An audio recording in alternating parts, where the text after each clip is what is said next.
嚟清邁玩通常都會去埋清萊嘅。清萊全部都係郊外地方，藍天白雲，周圍都係樹木，好舒服噶。呢度嘅打卡咖啡就出晒名，又多又靚噶啦。今次我嚟呢間叫 Albonso Paradise， 基本上已經係網紅熱點嚟噶啦。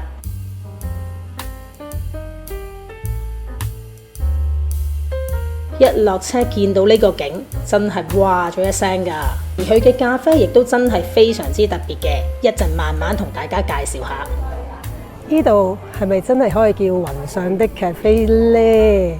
佢係一個叫代產嘅地方，其實而家就係好著名咧，就係出咖啡豆、種咖啡豆嘅地方。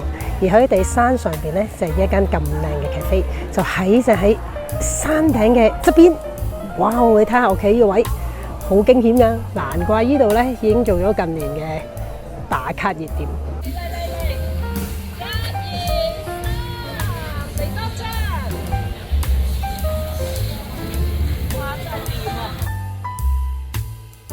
老闆其實係一個阿卡族人，佢種嘅係阿卡咖啡。今時今日嘅阿卡咖啡喺泰國嚟講已經係品質嘅保證嚟㗎啦。如果唔中意飲咖啡，呢度都有好多特飲提供俾大家嘅，造型唔飲得都睇得啦。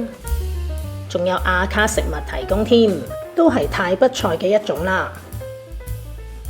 我就對咖啡有興趣啲啦，就買咗包咖啡豆返去。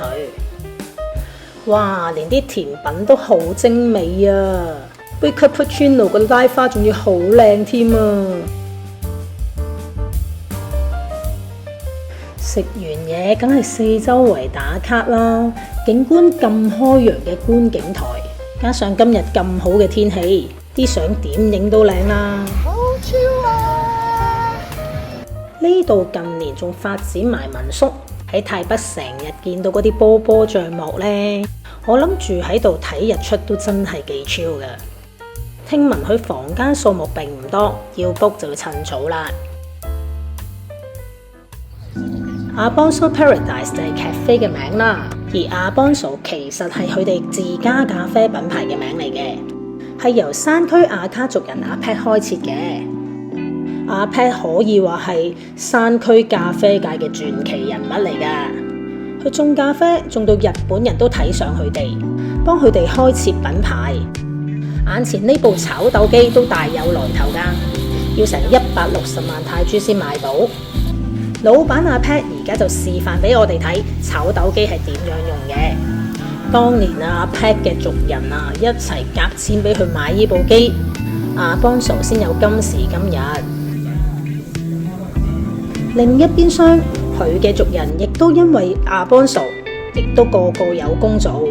佢哋嘅小故事令到呢間咖啡除咗係一間環境清幽嘅網紅店之外，仲增加咗幾分傳奇嘅色彩。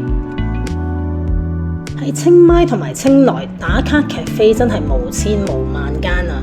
暫時依間係我嘅三甲之選，感覺真係好似去咗一個世外桃源咁樣。